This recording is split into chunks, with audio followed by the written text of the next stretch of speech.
you think we should be using the term utility instead of support?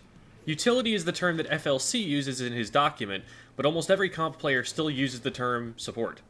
FLC's Fluid Priorities and Roles essay is still the most influential single work on Splatoon strategy and tactics, but one of the few aspects of it that never really caught on with the community was his definition of utility.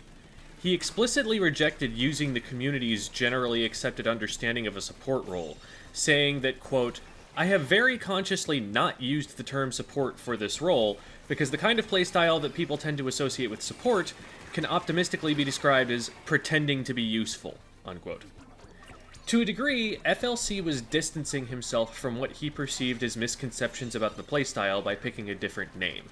Some of his description of the utility role aligns with the idea of support, for example, playing the objective, outputting a lot of specials, providing paint for the fighting weapons, essentially taking distractions away so the primary fighting weapons can do what they do best and fight.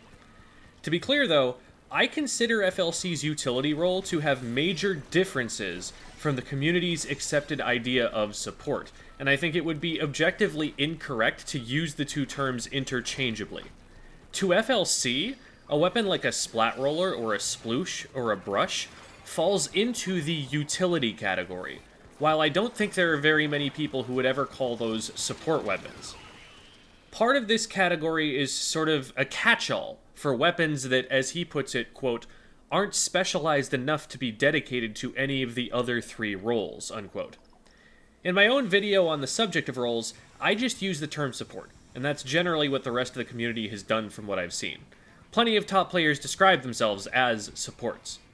For a support player, or someone who plays a more niche weapon, I think FLC's utility section is a great read to get another perspective and a more refined, specific sense of what their job is. It's not terminology that you're likely to see used as prevalently as any of his other categories, though.